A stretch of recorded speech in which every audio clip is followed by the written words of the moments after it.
Oh, Pochoy, can you hear?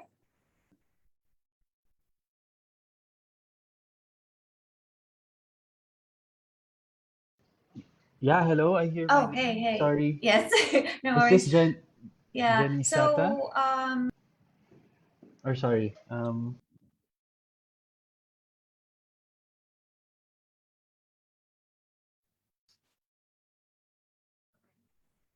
at first we're gonna start with you because Ajahn Wilaiwan's not here yet. Sure,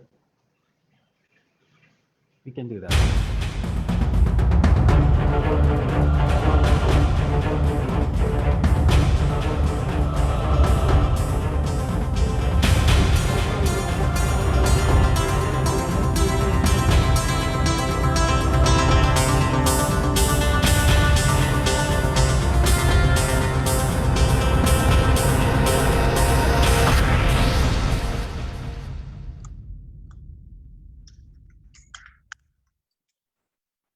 Welcome back, everyone. I hope you all had a good life.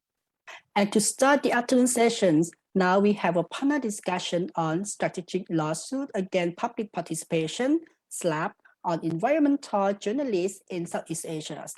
This panel is co-organized by Community Resource Center, or CRC, and the Thai Society for Environmental Journalists, or TSEG. This panel is moderated by Kun Jiraporn Kuhakan. May I invite Kun Jiraporn on screen, please?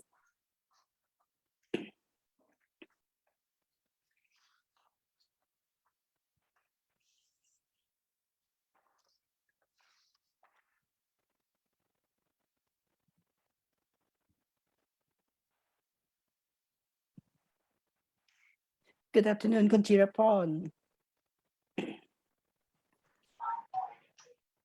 So Kun Jiraporn Kuhakan is a Human Rights Award-winning journalist contributing to Reuters, producer and visual journalist to covering Indochina and beyond.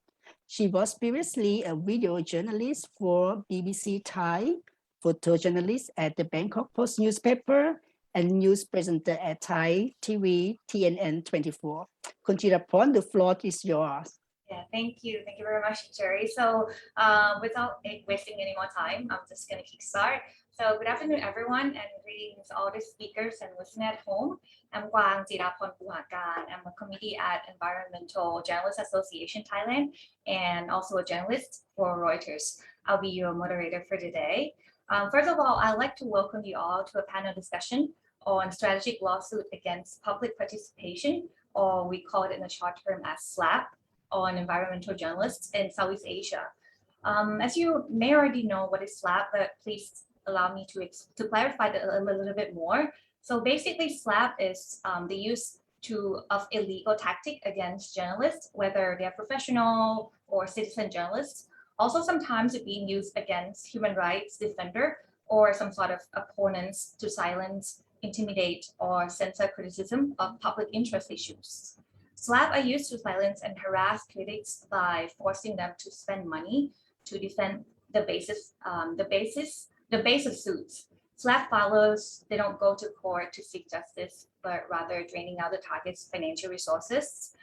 Today we have an amazing speakers that includes journalists who have been sued by SLAPP, academics, activists, and also human rights offenders. So first session, we kick off by discussions about the use of SLAPP against environmental journalists and activists. What should journalists do, and when you get SLAPP, and what is the situation like in Southeast Asia, and so on. And then the second session will be Q&A. So yeah, so that's the introduction of what is SLAPP.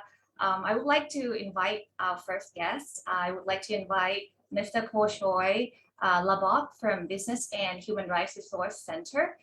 He will be talking about this SLAPP, how this SLAPP is being used. So welcome, Mr. Pochoy. The floor is yours.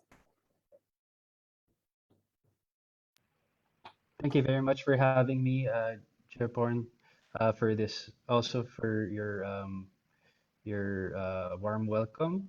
Can you just give me a second to share my screen? Okay.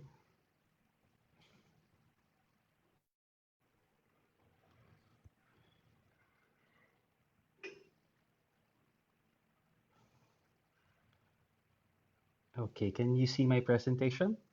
Yes, yes. I think you can make Okay. it full screen if possible. Full screen.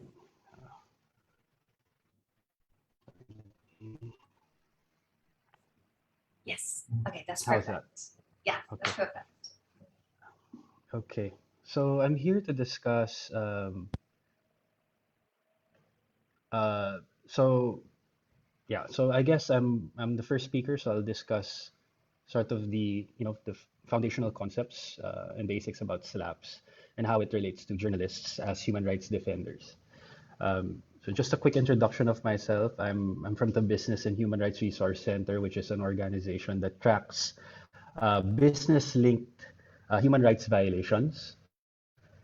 And so I am the Southeast Asia researcher and representative of the Resource Center. So just very quickly, the flow of my presentation, and this is just going to be 9 minutes, so very, very fast.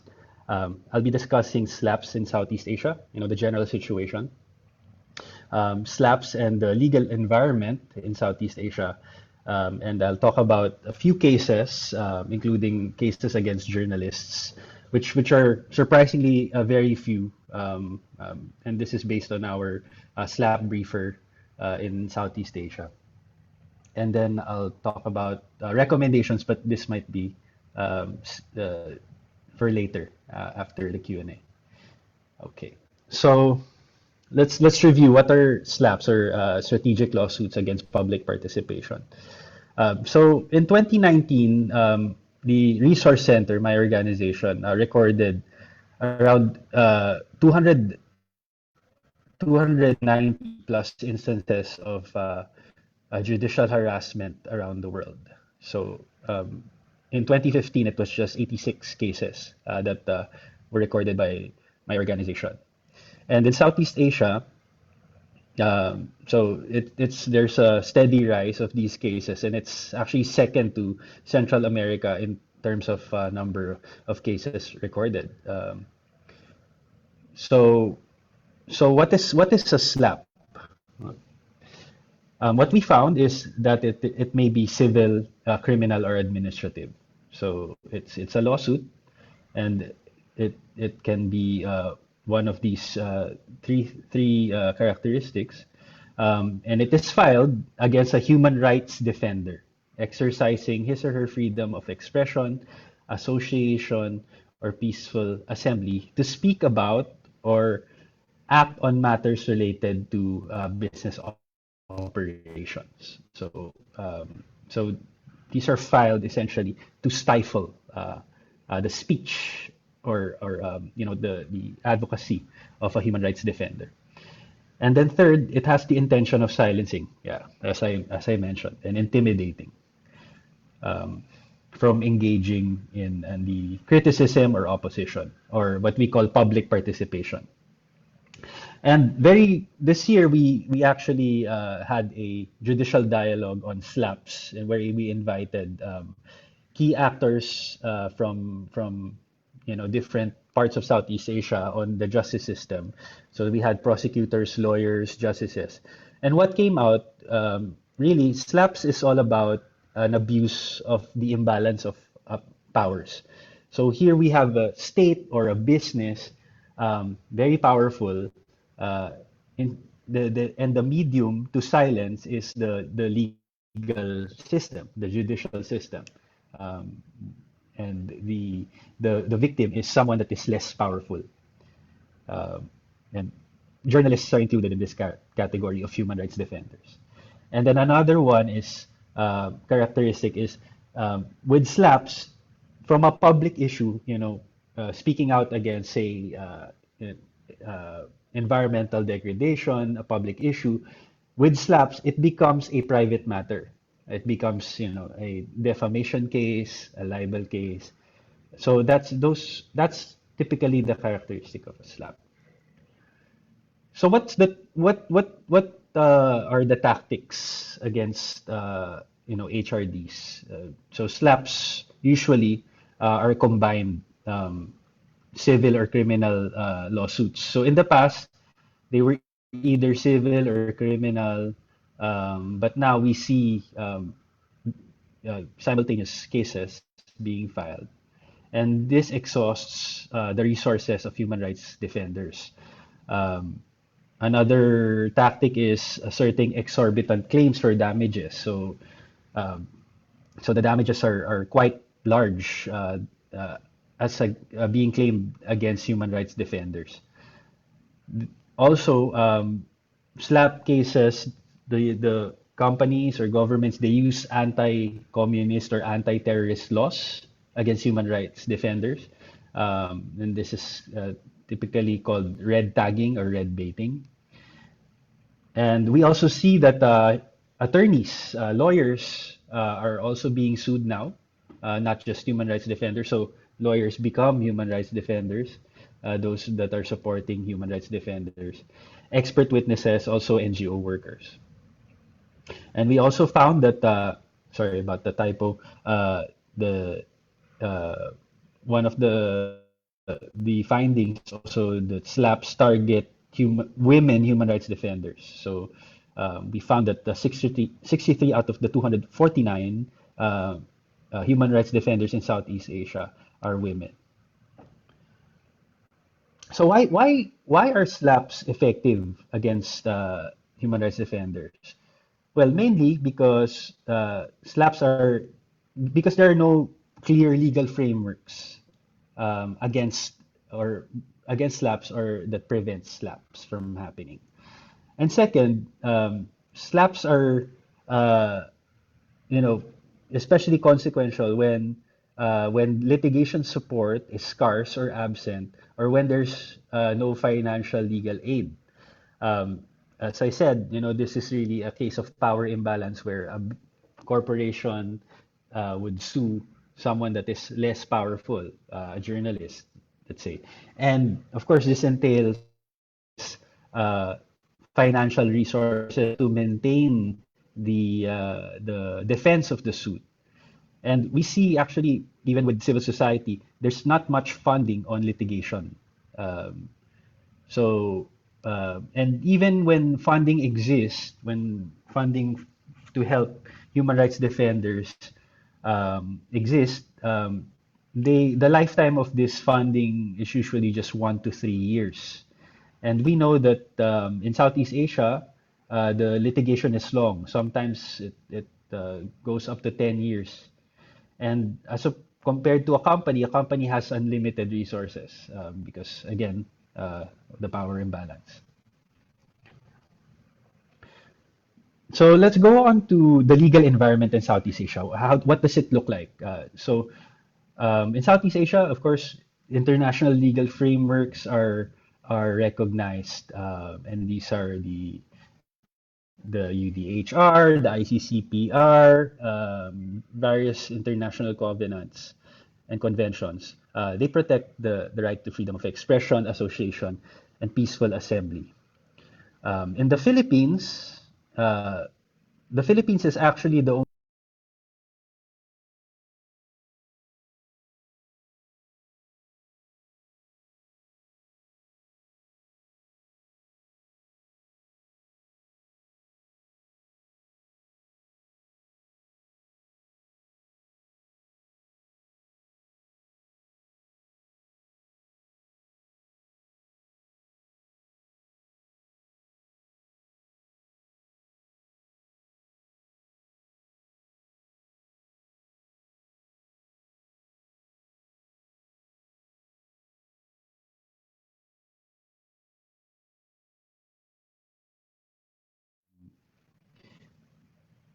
have a right to make these statements if there's no malice and if there's cause.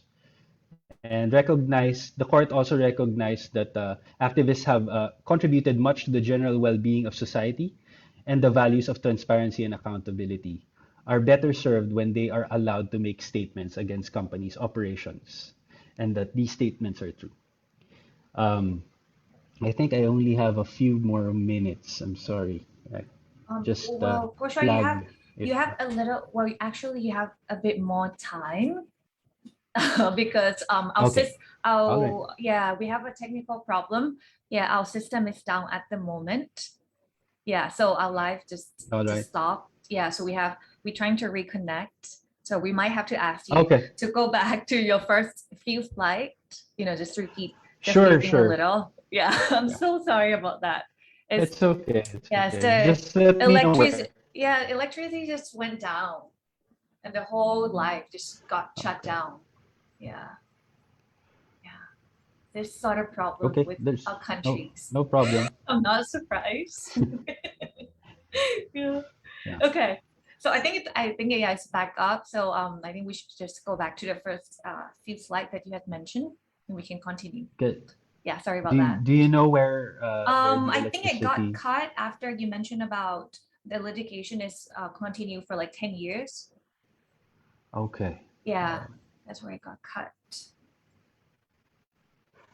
Okay. Yeah, then the company can't afford to support. Yeah. Okay. Yeah. All right. Okay. So Thank you. yeah, why slaps are effective? Okay. Yes. So yeah, before the electricity got cut, I was talking about why slaps are effective against the work of human rights defenders. And I mentioned the first reason is that because the legal framework is vague for the protection of human rights defenders against slaps. And the second is that there is little support for litigation against slaps.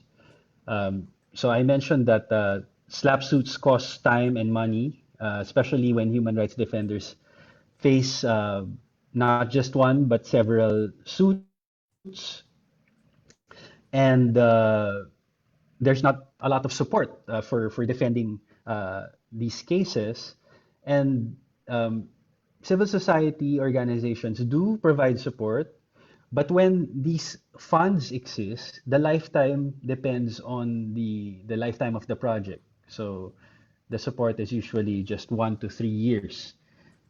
And we know that in Southeast Asia, the cases seldom conclude in 3 years. Some cases even go up to 10 years. And so we compare the lack of support or insufficient support to HRDs to the enormous resources of companies, where companies really have significant litigation resources available. Excuse me. And I think I forgot to mention that there's also not enough government legal aid in Southeast Asia when it comes to these types of suits. Okay, so let's move on to the legal environment in Southeast Asia. So I mentioned that, of course, there's the international legal framework that we have that's found in the UDHR, the International Covenant on Civil and Political Rights, and these covenants and conventions, they protect rights to freedom of expression, assembly, and association. So we have that international legal framework. And I think I mentioned that only the Philippines has a definition, a legal definition of SLAPs. But state constitutions in Southeast Asia, except Brunei, um, they they protect the rights to freedom of expression, assembly, and association. So we find these rights expressly provided in state constitutions in Southeast Asia. But let me speak more about the particular countries. I mentioned the Philippines. We do have a definition of SLAP, particularly in our Supreme Court rules of procedure in environmental cases. But this remedy for human rights defenders is only available in cases related to the environment. So here, a human rights defender can allege in a lawsuit that is brought against him or her that this lawsuit is a SLAP, it is brought with the intent to harass or exert undue pressure or stifle him or her in the advocacy for the environment. But it's only limited to that. So that's for the Philippines. In Thailand, so there are no existing laws defining SLAPPs, but there is section 1611 and 1652 of the Criminal Procedure Code. So with section 161, this allows the courts to dismiss criminal cases if the court makes a determination that the cases arise from ill intention to harass, to take advantage over a person, to gain any unlawful benefits, or to achieve any corrupt underlying objectives. So that's an available defense. In section 165.2, the court, the law allows the accused to present legal and evidentiary arguments during a preliminary examination of the court where they previously could not do so. And it allows the court to play a more active role by having the power to summon witnesses and evidence proposed by the accused as the court's witnesses. ยอดเลยอ่ะ In Indo- คนเนี้ยขอ Yeah. PowerPoint เข้ามาด้วย So, sorry. Yeah, so in Indonesia, also there are no laws defining SLAPPs, but there's some protection that can be found in Article 66 of the Law on Environmental Protection and Management, which provides everyone who fights for the right to a proper and healthy living environment cannot be charged with a criminal or civil offense. Also, Article 78(1) from the Prevention and Eradication of Forest Destruction Law states that reporters and informants cannot be sued legally either by the Penal Code or Civil Code for reports and testimonies they will provide, are providing, or have provided. So as I mentioned, there's some protection, but it's not enough and it's not clear in laws in Southeast Asia. Okay, so I also mentioned a while ago that there are some cases, judicial pronouncements that speak, that discuss SLAPPs, but not a lot on journalists.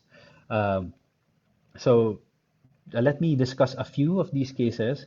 So the first one is in Malaysia, and this is a pretty famous case that was filed against a human rights defender by a mining company, Raub Australian Gold Mining, which sued a human rights defender for libel and malicious falsehood because of statements that were made by the human rights defender in two published articles. So this relates to the operations of the gold mining company and its effects on the residents in the area of operation, saying that they were the operations were affecting their health negatively. So yeah, I'm sorry. I think there's someone speaking. Sorry about that. So for this case, the federal court dismissed the cases because the company failed to prove the results of the survey were false, and the respondent made these statements maliciously and without just cause. So here, the court recognized the active role in contributing to the well-being of society. So which is a great precedent. This particular case also in Malaysia, the PDZ Holdings Berhad versus the Edge Communications in 2018. This is on journalists that were sued by PDZ Holdings because of 3 articles that was published that's also criticizing the company. So here, the High Court dismissed the case in favor of the defendants, the journalists, and recognized 3 defenses: the trade reputation defense, defense of comment, and defense of qualified privilege. So I don't think I will discuss that in detail, but essentially, the court recognized that the journalists have a right and obligation to report on matters of public interest, even if these include negative information about the companies. And they should not be liable for libel or defamation if their reports are based on verifiable and reliable sources. So that's very good case in favor of journalists.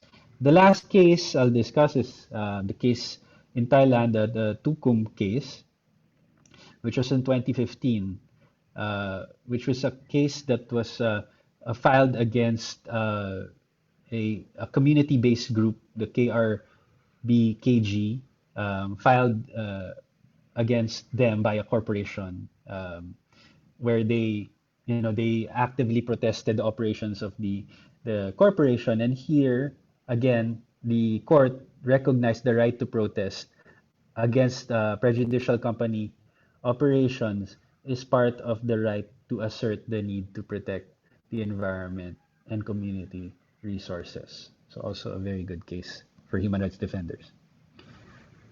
Yes. So yeah, that concludes the first part of my presentation. Later on, I will discuss recommendations for stakeholders and also civil society on how to deal with SLAPPs. So thank you very much. Yeah, thank you. Okay, thank you so much, Pochoy.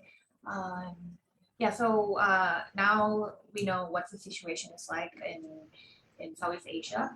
He already gave us details and also a law in each country. I would like to move on to our next guest, Ajahn Wilaiwan, Jongwilaikasem. She's a professor from Thammasat University. She will talk about the role of media and how media should be protected from getting slapped. So welcome, Ajahn Wilaiwan ค่ะ ค่ะสวัสดีค่ะ ค่ะสวัสดีค่ะอาจารย์เชิญได้เลยค่ะ เริ่มที่อาจารย์เหรอคะ ค่ะอาจารย์Wilaiwan ค่ะต่อได้เลยค่ะ ขอโทษเนอะเซสชั่นตอบตอนนี้คือเป็นอาจารย์เหรอคะ ใช่ค่ะใช่ค่ะ อ๋อเหรอตอนแรกคิดว่าเป็นคนสุดท้ายขอโทษด้วยค่ะที่เขาแป๊บหนึ่งนะคะ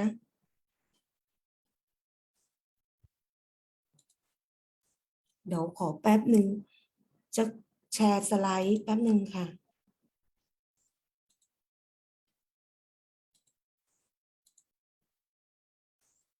ขอจะนำเสนอเป็นภาษาไทยนะคะได้ยินไหมตอนนี้เห็นสไลด์ไหมคะไม่ได้ยินอ่ะตอนนี้ได้ยินอาจารย์ไหมคะเห็นค่ะได้ยินค่ะ ค่ะอาจารย์นำเสนอเป็นภาษาไทยนะคะ ได้ยินค่ะอาจารย์ ได้ยินนะคะโอเคตอนนี้เห็นสไลด์ไหมคะ เห็นสไลด์ค่ะอาจารย์ เห็นสไลด์นะคะค่ะอาจารย์นำเสนอเป็นภาษาไทยนะคะ ถ้าเปิดให้เป็นเต็มหน้าจอนิดนึงได้ไหมคะ ได้ค่ะแป๊บนึงโอเคค่ะ โอเคค่ะ โอเค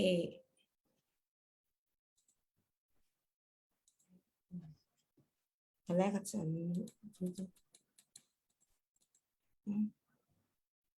ขอโทษนะคะโอเคค่ะ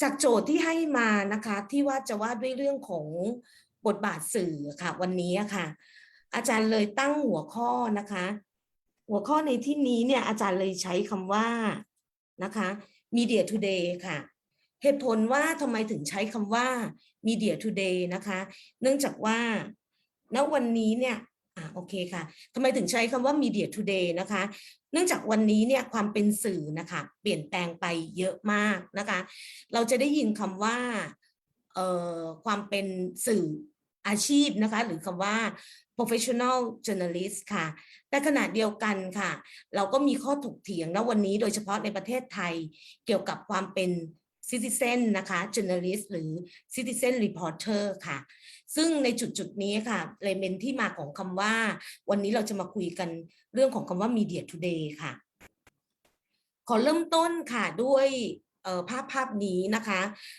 แล้วก็คำถามนี้ค่ะ เมื่อตอนต้นปีนะคะของประเทศไทยนะคะก็มีคำถามเกิดขึ้นนะคะจากนักเรียนนะคะจากนักศึกษาค่ะทางด้านเกี่ยวกับสื่อทางด้านวารสารศาสตร์นะคะถามนะคะเกี่ยวกับถามกลับไปที่สื่อค่ะถามกลับไปที่คนทำข่าวว่านะคะสื่อมีไว้ทำไมค่ะ Why does the media exist ค่ะซึ่งคำถามนี้เนี่ยก็เป็นคำถามที่น่าสนใจอยู่เหมือนกันค่ะในวันที่สื่อที่บอกว่าตัวเองเป็นสื่อวิชาชีพนะคะถูกตั้งคำถามอยู่เหมือนกันกับบทบาทหน้าที่ของสื่อณวันนี้ค่ะเราปฏิเสธไม่ได้นะคะในวันที่เทคโนโลยีมันเข้ามา advance of technology that disrupt the media personnel and capitalism impact significantly the roles of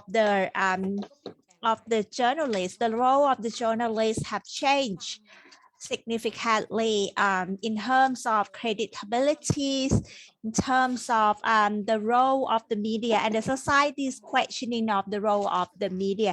So that's why journalists, students ask, why does the media exist?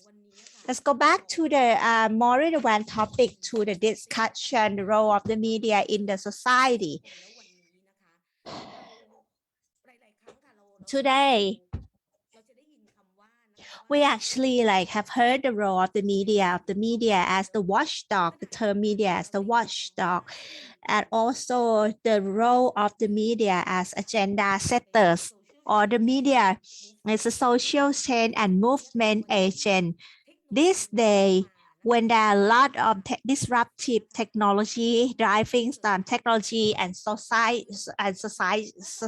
change, let's go back to the role of the media, and probably the first role of the media as watchdog.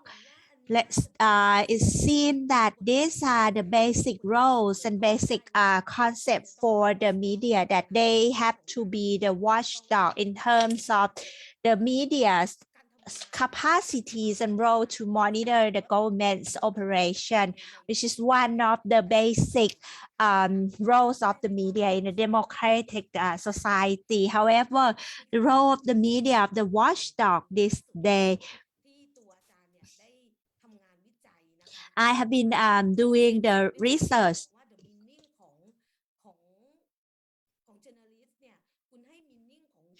When you define the term journalist, how do people define journalists and journalists as watchdog? Do the society still pay attention to the role of the media as the watchdog, and the people who are the journalists in the societies have been viewed as less significant in the way they play the role as a watchdog? And I think the journalists in the society have to identify what makes them play the role of the watchdog or effective watchdog of monitoring the government's action. When the society perceives that the media have played less role of a watchdog, it also depends on whether the country is more or less democratic. And I think in this panel today, many people and many resource person, or even many journalists, whether you are professional journalists or working with a professional media organization, or citizen journalist, or citizen reporter, if you live in the democratic country, also play the role on how the media can contribute to your operation, whether you are professional or citizen journalism. Secondly, the second role is the media as agenda setter. The media have the great influence to their audiences because they can identify and set the agenda in the society. That means the media also have the power in their hand as well as influence to their audiences in the society, for or the general public in the society, in terms of the access to information. According to the theory of agenda system, we should think about the role the media play the role what society should actually think. So in this regard, we have seen that the media, for example, if you are like communicators, or if you are mobilizing change, or if you want to be communicator as change maker, whenever you raise an issue in terms of agenda setting, the agenda setting role of the media has played a vital role. But however, sometimes the media also have been manipulated by the government. If the media are not so like mindful of their roles, they can be manipulated easily by the government who set agenda on the behalf of the government. Journalists or reporter are still like working on their roles in order to influence social change and movement. So if you are just like the media, if you inform people, I think 5W1 1H, who, what, where, when, why, how, like if you say like you are a professional journalist, and people can inform the societies, and whenever the media want to play the role, if they want to create an additional value more than anyone can be journalists or like citizen journalists, they can raise or identify issue for social change and contribute to some value in the societies. And I think the media can also play the roles in terms of like using social media.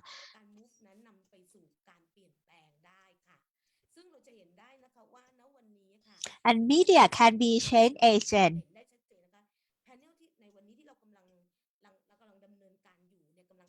In this panel, this is a part of the social movement. And in this social movement, we can do it locally, or we can do it regionally, or even transboundary or transnationally. So we need to collaborate. Together, we can see like today the media probably like play the role for like social changer and media as the movement. Finally, we actually have a lot of technologies, and we actually like have the media have played different role.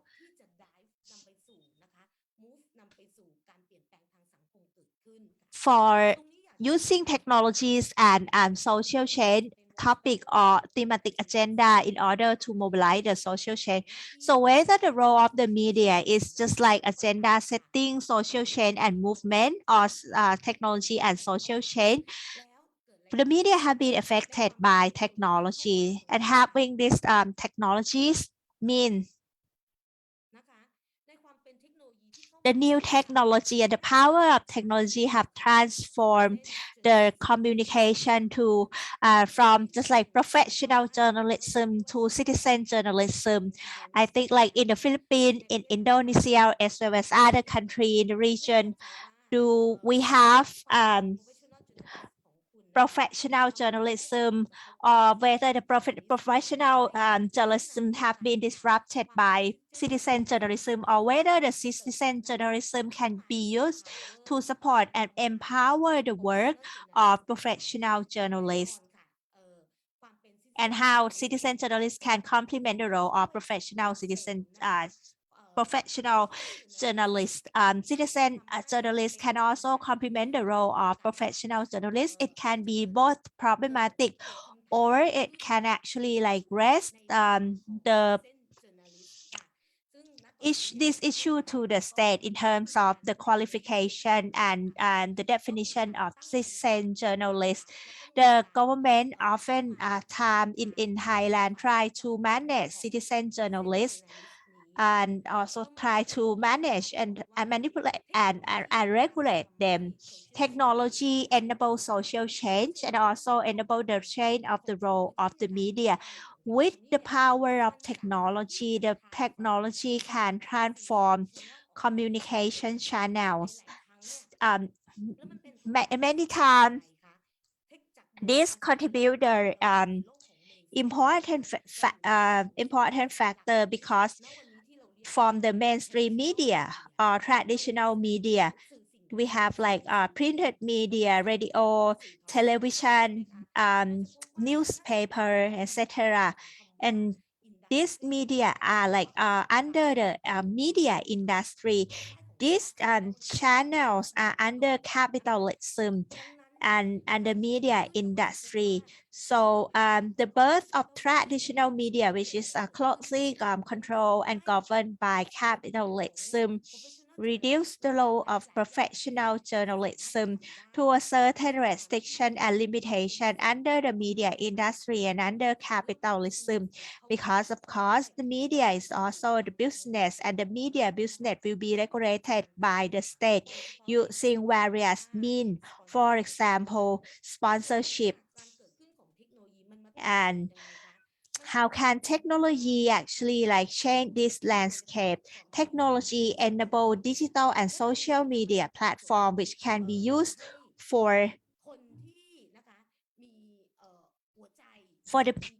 people who have the passion, who want to be the journalist, or who want to engage in the journalist space.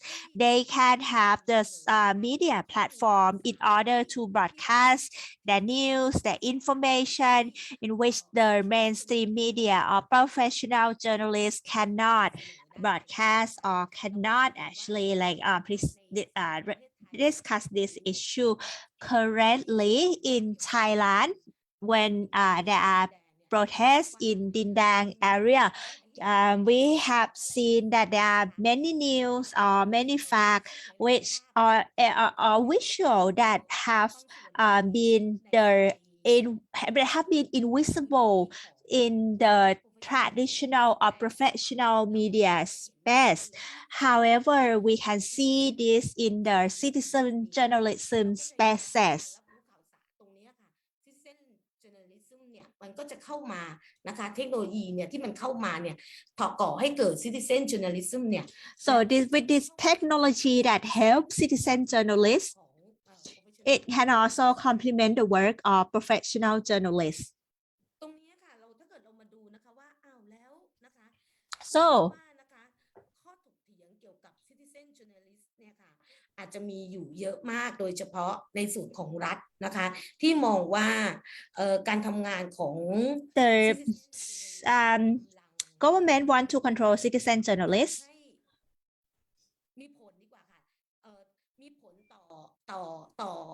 ต่อภาพลักษณ์นะคะมีผลต่อภาพลักษณ์และมีผลต่อความน่าเชื่อถือนะคะของรัฐนะคะอย่างมากนะคะดังนั้นเราจะมาลองดูกันค่ะว่าแล้ว And the role of the citizen journalists as an alternative media have challenges the state's attempt to control professional journalists. So what distinct citizen journalists and professional journalists? Do they have like different role, different sources, and different role and responsibility, and this different characteristic? Citizen journalists also play the role of journalists, just like professional journalists, and of course their role can complement the operation of professional journalists who have some obstacle or barrier in their coverage. Some issue mainstream media cannot cover or cannot report because they are under control of their professional or organization, their media institution, or because of the regulation from the state. The state have various roles to regulate professional journalists. For example, the National Broadcasting and Telecommunication Committee of Thailand, or NBTC. But one of the issue is if you use the term when trivializing citizen journalism. People often kind of like question about the code of ethics for citizen journalists or whether they have been governed by the code of ethics because professional journalism usually they are trained, they are regulated by the government or like self-regulation or professional journalist regulation or journalism association regulation by their peers as well as the regulation by their employers. But citizen journalists also have self-regulation. Excuse me, Ajahn, I think probably like we may need to ask you to kind of like wrap it up because like we are a little bit late and it will affect like other resource person. Thank you so much. I think like when we have the role of the media, for example, the media as the watchdog, the media as agenda setter, or the media as like the social movement and social change. ของคนทำสื่อที่เรียกว่า citizen journalism กับบทบาทของความเป็น citizen journalist เนี้ยค่ะตรงนี้ท้ายสุด So finally, in conclusion, how should journalists or the media be protected? After I have discussed about the role of the citizen journalist and media profession, and of course, if you work by questioning the role of the state, the role of the government, or if you work as the watchdog to actually like inspect the role of the government, the development or the government's project, or even the private sector's investment or business. So how should journalists or media be protected? In this regard,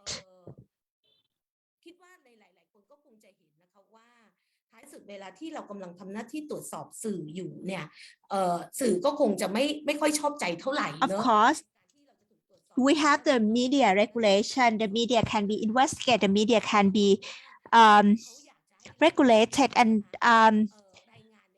of course, people expect the people in power expect the journalists to report what the people in power would like to report, or replicating their message rather than performing investigative roles. So, rather than asking how should the media be protected, what about changing the framing of the question, how should we protect journalism?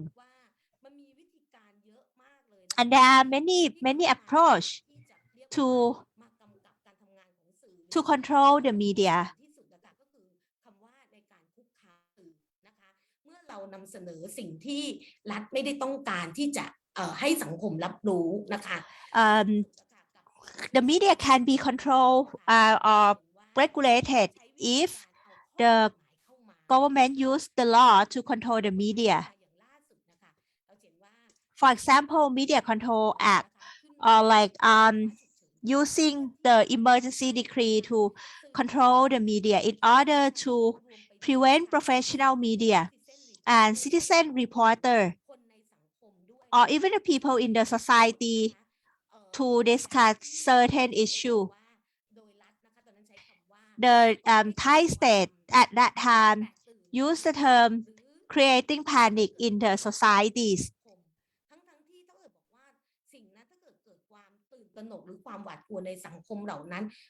Whatever create a panic in the societies, I think it is a fact, and that fact actually like represent certain set of information that the government may not want you to know, but the government want to regulate that truth. The government want to control that truth.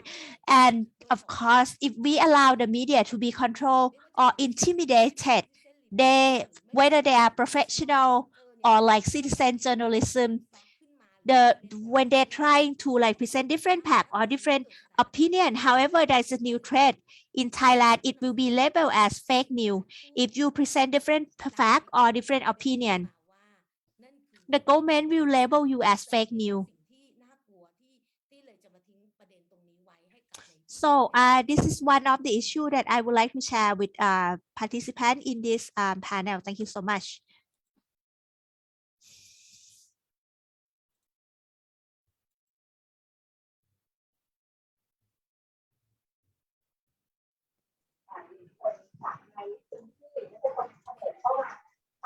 Jiraporn ไม่ได้เปิดไมค์ค่ะ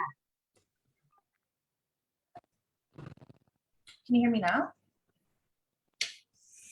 Yes Yeah, okay, thank you so much. Ajahn Wilaiwanนะคะ, for your information on the role of media and how it changed significantly the past year, and also how media should be protected from getting SLAPP. Since we have heard from media academic and human rights offender, next it would be journalist guest from Indonesia. He's an editor of local media website called anjahits.id, and he had a very well known experience. He was arrested for 3.5 months because of an article that followed by the criminal complaint from the Indonesian palm oil company. So let's hear more about this from him. I would like to welcome Mr. Diananta Putra Sumedi. So welcome, Diananta. Can you hear?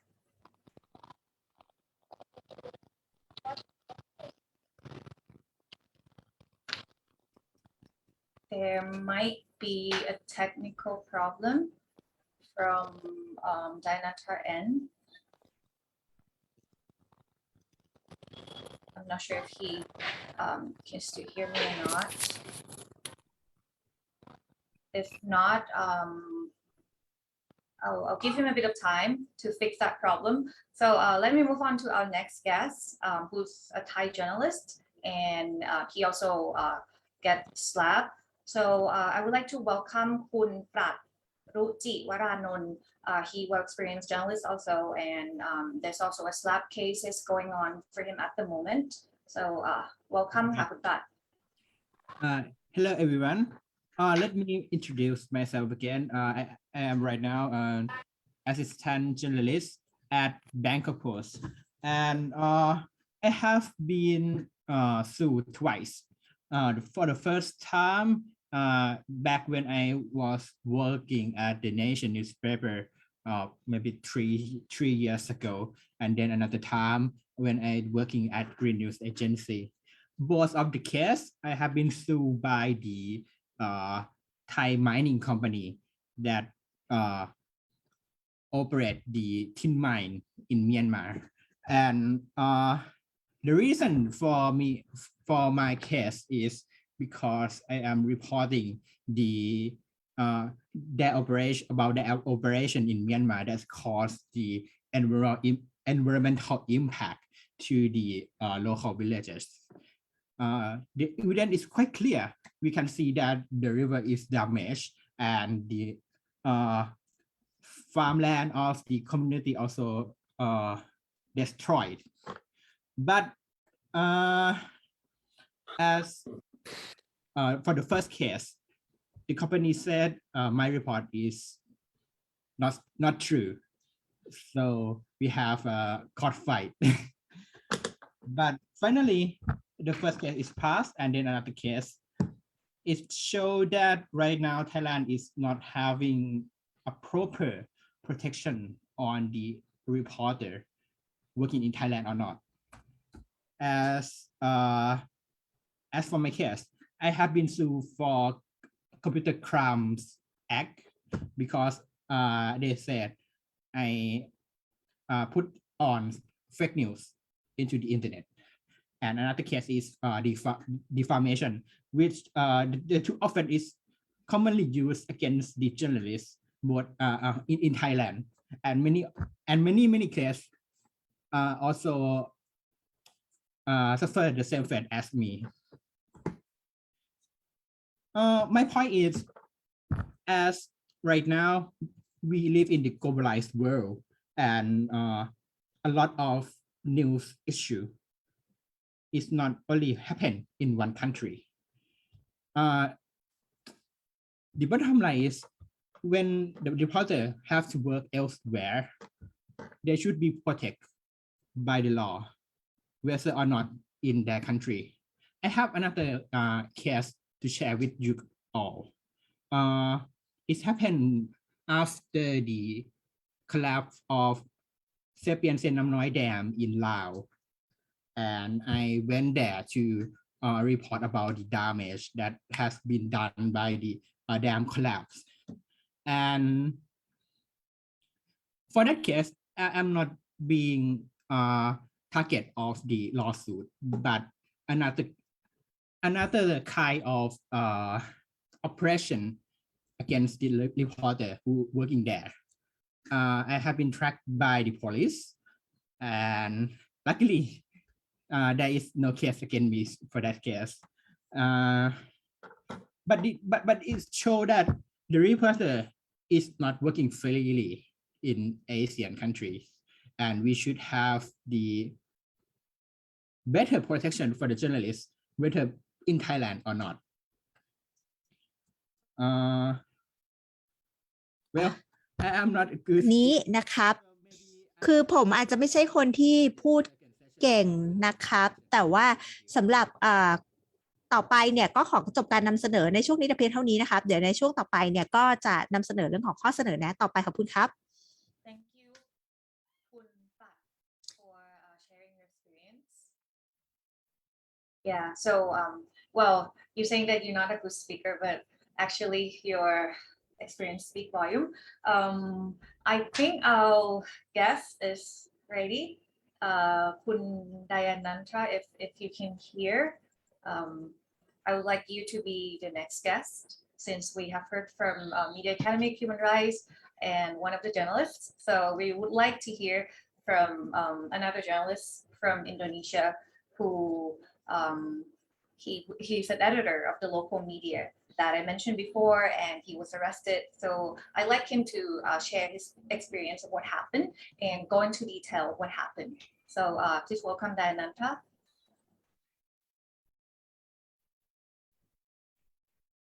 Okay, Mrs. Yes. Welcome. So yeah, the floor is yours.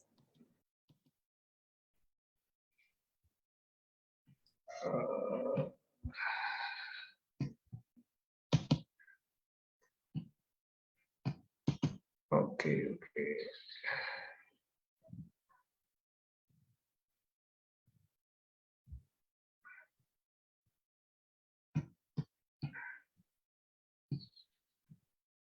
My presentation is. So I will start my presentation. Can you see my presentation? Can you see my presentation?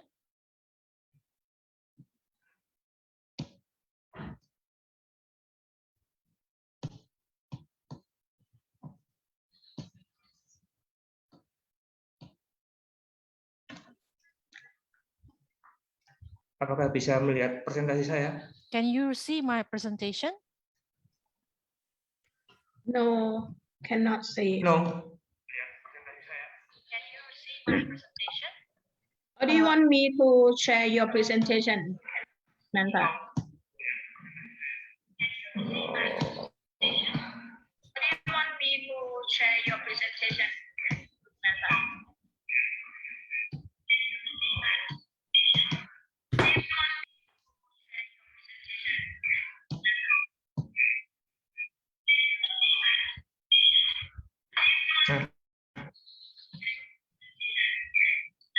Nih.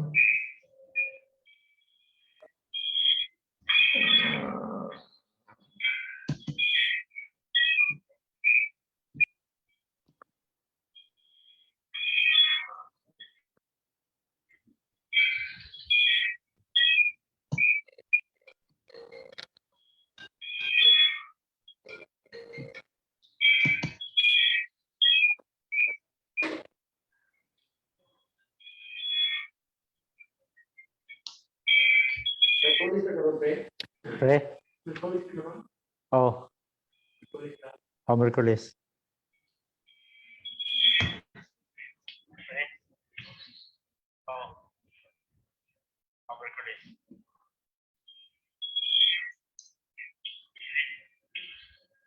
Nah.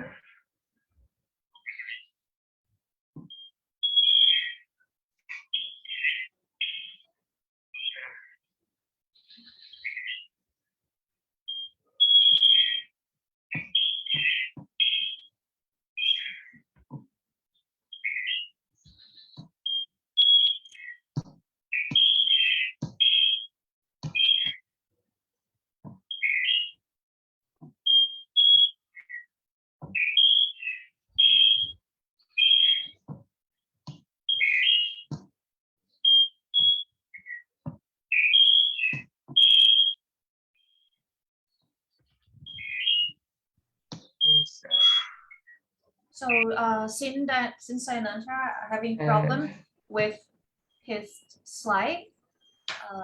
Ini. Oh, okay. So it's here. Oke. Bisa melihat presentasi saya? Excuse me. Yes. Maybe you If can. you can make it full down screen, it the would mic. be great.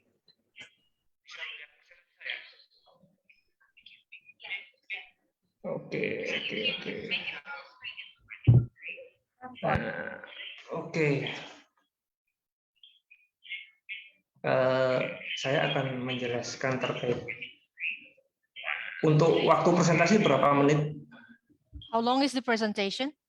9 minutes, is it correct? Untuk waktu presentasi berapa menit? How long is the presentation? 9 minutes, is it correct? 9 menit. 9 menit ya? 9 minutes.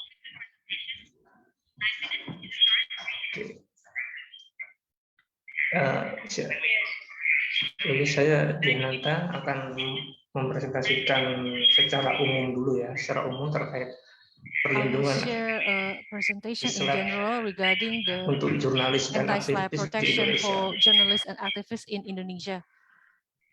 2 dekade lebih pasca reformasi 98, So for more than 2 decades after the 1998 reform, kebebasan sipil di Indonesia cenderung merosot. the civil liberties in Indonesia tend to decline. Salah satunya partisipasi publik mewujudkan lingkungan yang sehat dan berkeadilan.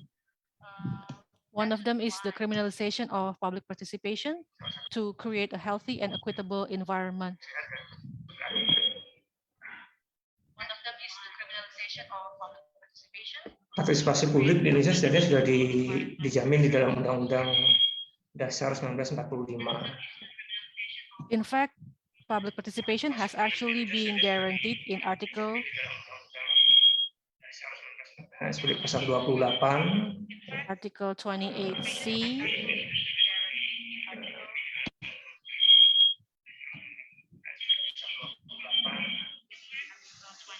nah ini berikut ancaman terhadap pejuang lingkungan dan wartawan yang and this is the threat that is menuliskan given to the lingkungan di journalists, Kalimantan Selatan khususnya dan di Indonesia secara umum. specifically in Kalimantan and also Indonesia in general. Ada Undang-Undang Nomor 11 Tahun 2020 tentang Cipta Kerja. We have threats to environmental journalism, and then this law number 11 of 2020 on job creation. Undang-Undang Nomor 3 Tahun 2020 tentang pertambangan Law mineral dan number batu 3 of bara. 2020 on mineral and coal mining. And then Undang-Undang Nomor 19 Tahun 2016 tentang Law number 19 of informasi dan transaksi 2016 on elektronik. electronic information and transaction. Undang-Undang Nomor 41 tentang kehutanan. Law number 41 on forestry.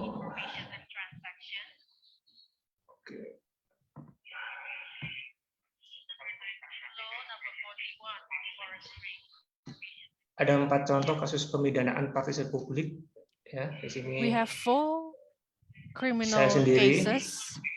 The first case yang divonis is pidana my own 3 bulan case. 15 hari penjara I was atas sentenced to 3 pelanggaran months pasal in prison for 28 violating ayat 2 Article 28, paragraph 2 of the ITE law, or the Electronic Information and Transaction Law.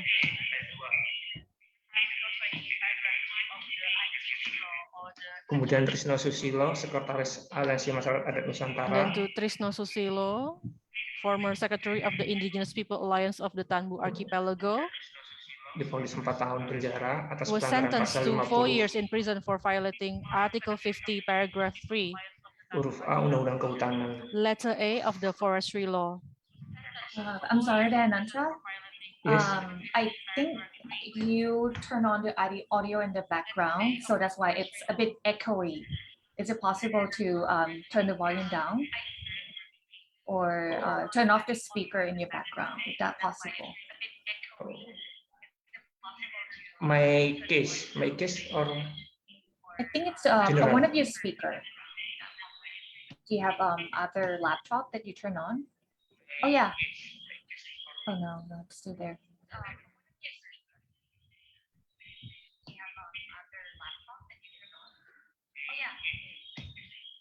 Oh, okay. Or maybe it could be the Facebook Live that you leave it on. Okay. You know.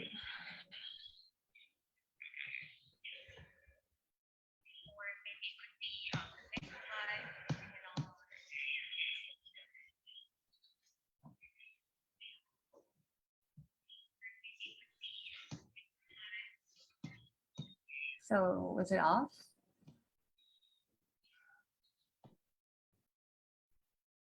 Oh yeah, I think it's good. It's good. Yeah. So it's all gone now. So you can continue, please. Thank you very much, and sorry for interruption.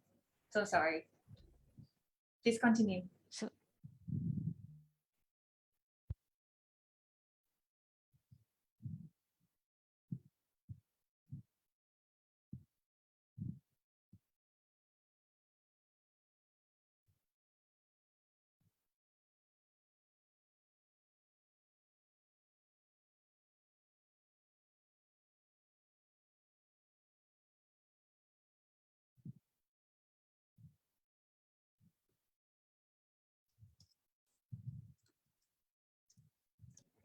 Diananta, are you still there? We couldn't hear you.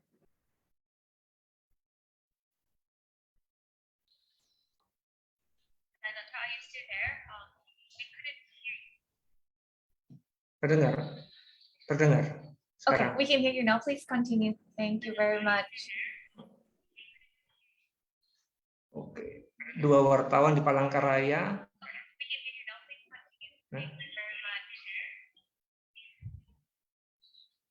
Maybe technical problem.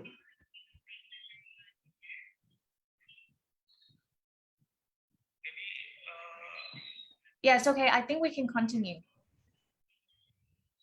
Thank you.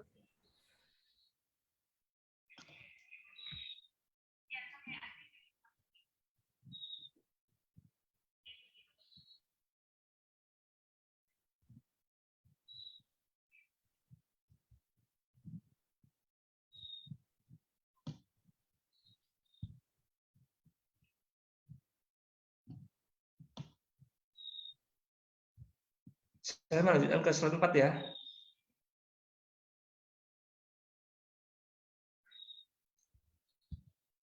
Mekanisme anti-SLAPP di Indonesia, pasal 66 Undang-Undang Nomor 32 Tahun 2019 tentang PPLH. So the Indonesian anti-SLAPP mechanism in Indonesia is using Article 66 of Law Number 32 of 2009 Keputusan Ketua MA on Nomor the 36 Environmental Protection and Tahun Management, 2013 or PPLH, and also there's a decision of the tentang Chief Justice pemberlakuan of the pedoman Supreme penanganan Court perkara Number 36 of lingkungan hidup 2013 on the implementation of guidelines for handling environmental cases. Pasal 58 Undang-Undang Nomor 18 Article Tahun 58 2013 of Law Number 18 of tentang pencegahan dan 2013 on pemberantasan prevention perusakan and hutan. eradication of forest destruction. Pasal 18 ayat 1 Undang-Undang Article Nomor 18, 40 paragraph Tahun 1 of Law Number 99 40 tentang of 1999 on the press.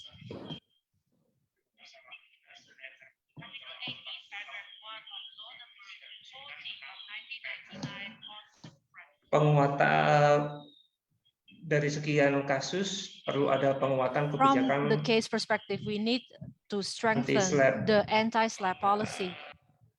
Pertama perlu regulasi turunan lewat peraturan We need menteri a atas subordinate pasal regulation 66 under a ministerial Undang-Undang Nomor regulation on 32 Article tahun 66 of Law Number 32 of 2009 tentang 2009 BPLA. on Environmental Protection and Management Law.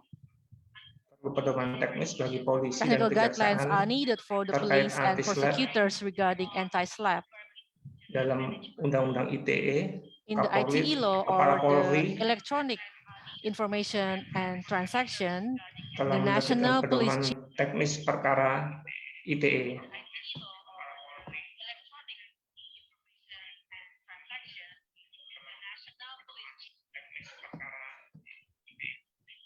Penguatan peraturan Komnas HAM nomor 5 We need tahun to strengthen the 2015 National Commission of tentang Human prosedur Rights perlindungan terhadap Regulation number pembela 5 HAM of 2015 on procedure for the protection of human rights defenders.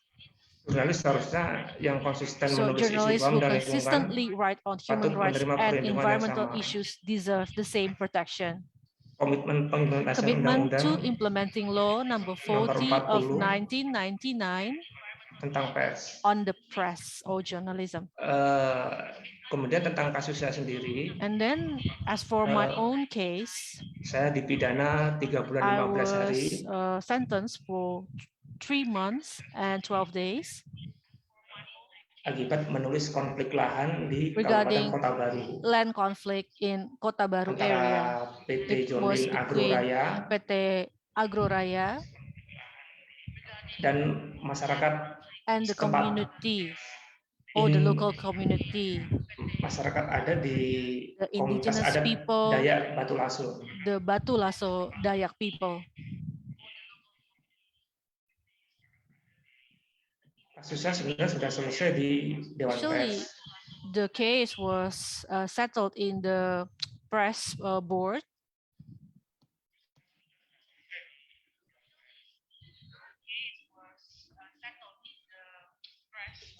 Tapi dari However, pihak kepolisian daerah Kalimantan Selatan tetap melanjutkan the kasus ini. regional police in South Kalimantan still proceed the case.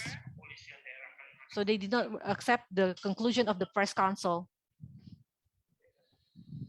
Jadi bagi saya pribadi, So for me individually, ancaman terhadap wartawan yang the threat kritis menulis against journalists who are persoalan being lingkungan critical, talking about environmental issues, patut mendapat perhatian karena has to be di lokasi yang saya part tulis of our concern, because in my area where I write, di situ ada dugaan there penyerobotan is an tanah masyarakat allegation adat. that people try to take over the land of the indigenous people.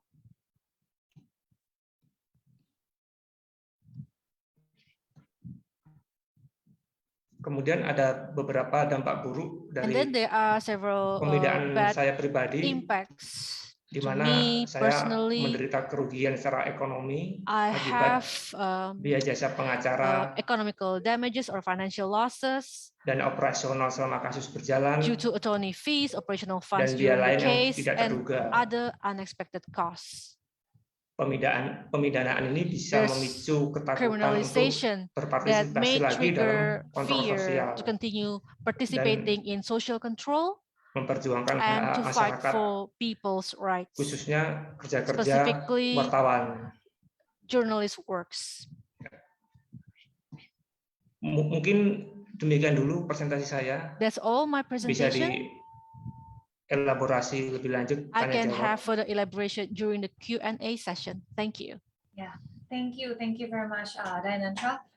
I think we're gonna talk more during the Q&A session, like you mentioned. So let's move on to our next guest. I would like to welcome Mr.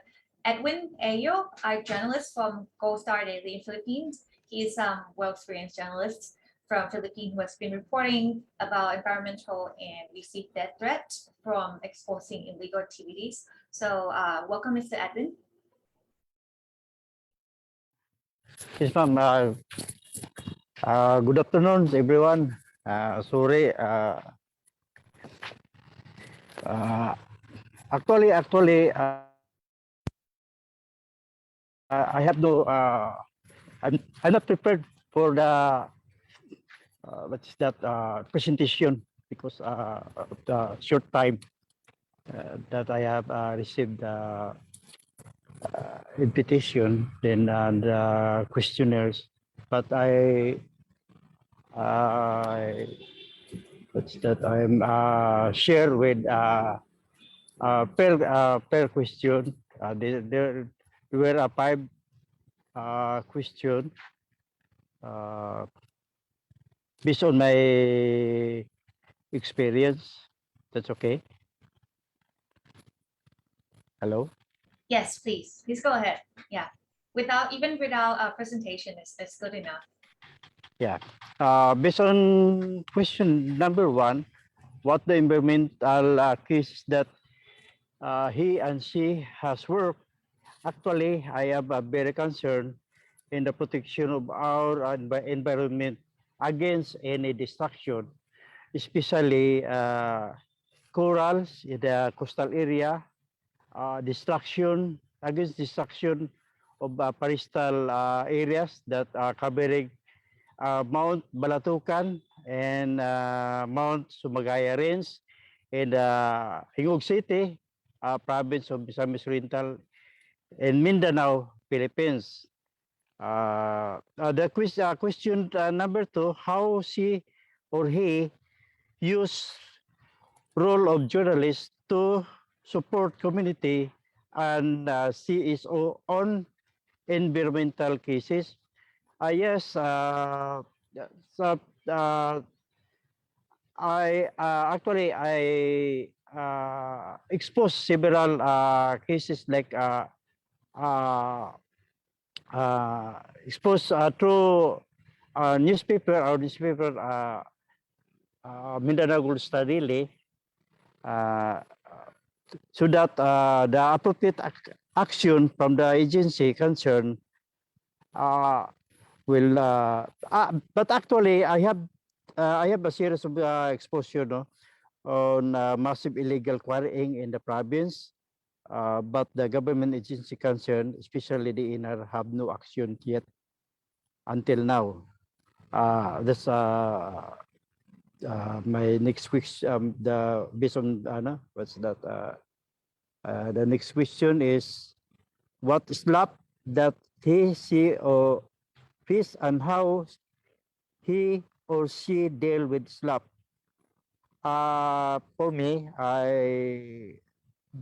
based on my exposure, I have experienced direct death threat from the community environment and natural resources officer. I don't know how and what happened to this investigation. Next question is there any law or regulation or activity to do any kind of anti-SLAPP? If actually, the law is not specific for the protection of the journalists focusing on reporting on about environmental issues. There is a law, a Philippine law. What's that? On Bill of Rights, freedom of expression, but there is no specific law on the protection on for the journalists reporting on the in the environmental issues. Next, what the suggestion, recommendation for role of lawyers to work on environmental cases in her country and his region, especially for redesign for country, ASEAN and the region. My suggestion, of course, to appropriate legal lawyers must the legal lawyer appropriate legal lawyer must be or should be give free legal assistance to all journalists actively supporting involved and and her advocacy or his advocacy in the preservation of the environment. Also, should the government appropriate budget intended for legal assistance and for the protection of the journalists in the country. That's all, ma'am. Sir.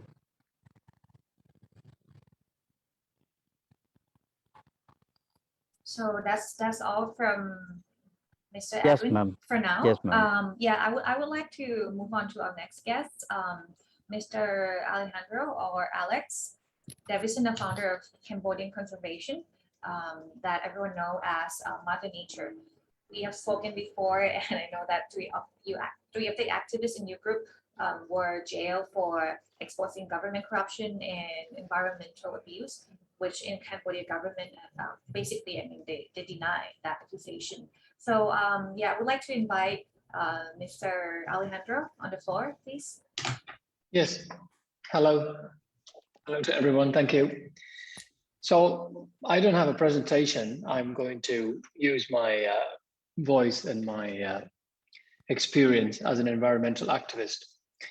The first thing I will say is I'm going to explain why it's me and why it's not a Cambodian who is here today. The reason is very simple. Over the last 5-6 years, Cambodia has been seeing a very serious degradation, you could argue, destruction of human rights, democracy, and of course of the environment too. So if a Cambodian environmental activist was present here today talking, especially representing our organization, Mother Nature Cambodia, the chances of this person being jailed are pretty much 100%. We have been called a terrorist group. We have been called a rebel group. We have been criminalized. We have 6 activists in jail right now. In the past, we had other activists in jail. I was exiled, deported from Cambodia 6 years ago. I have several criminal charges against me right now. So this is why I'm here.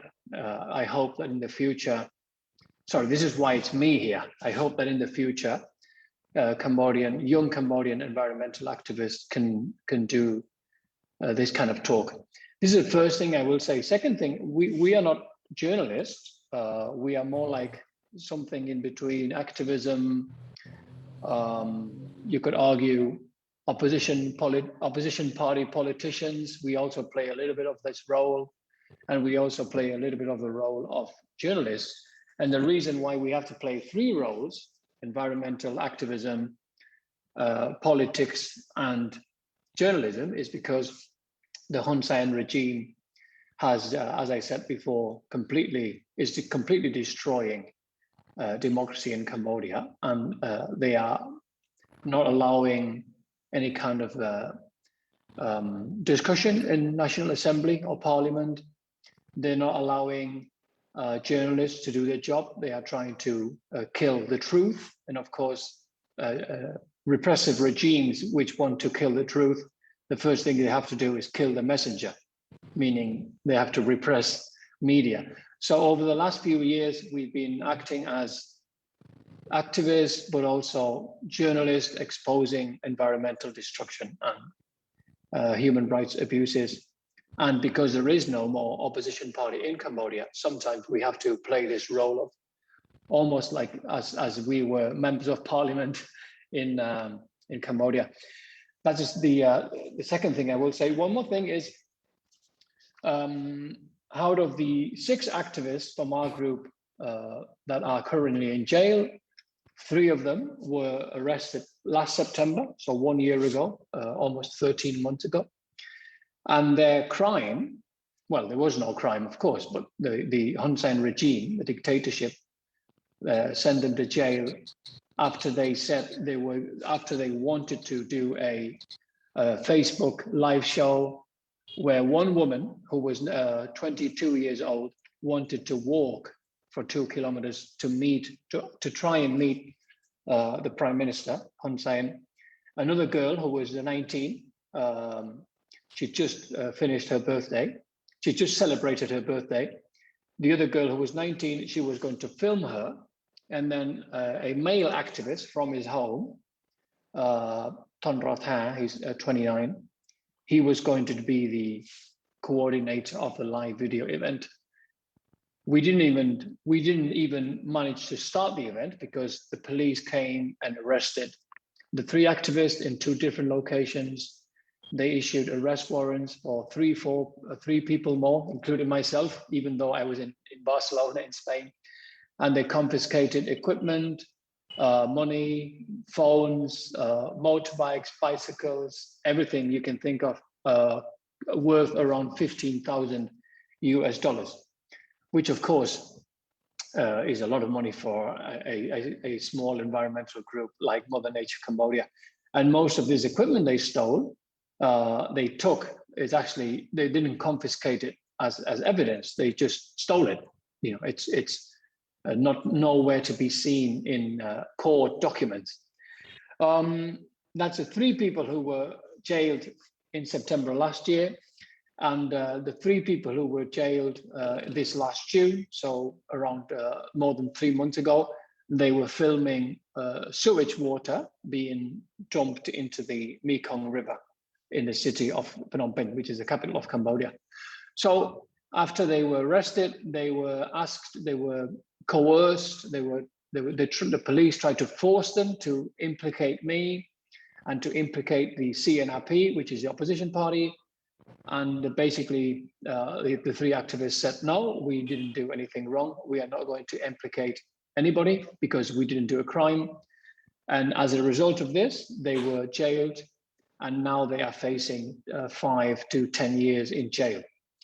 And then 1 month after this, so this is now July of 2021, the 3 activists who were jailed in September of last year were also charged with the same crime as these 3 last activists.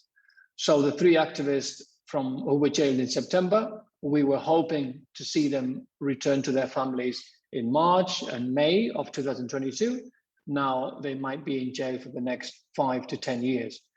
This is a good example of the situation for environmental activism in Cambodia. There is every day more and more young Cambodian people who are engaged in making Cambodia more democratic and protecting the natural resources. And the Hun Sen regime, which is more and more repressive and more paranoid every day, they are basically jailing people, jailing young Cambodian people.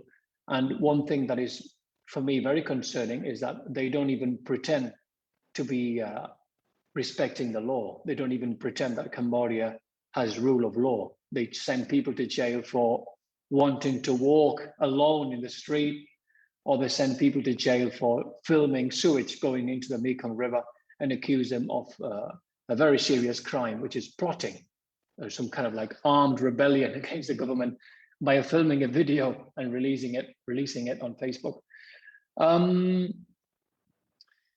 And not just Mother Nature Cambodia, there are of course many other environmental activists in Cambodia. Today I have the honor of being a spokesman for Mother Nature Cambodia, and of course representing civil society in Cambodia.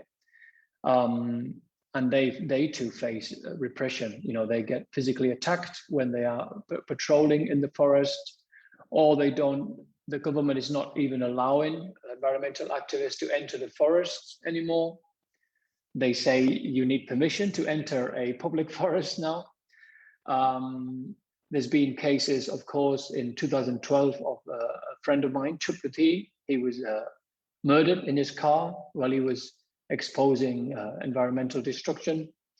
And there's many activists who have been detained, sent to police station, harassed, economically harassed, psychologically harassed.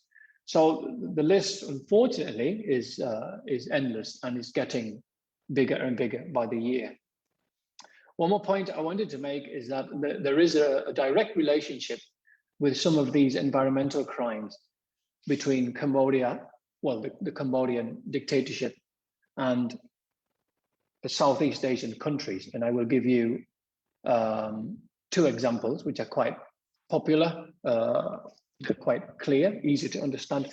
One of them is expensive timber, expensive wood from rosewood, for example, worth several billions, and that's billions with a B, several billions of dollars smuggled illegally out of Cambodia into Vietnam.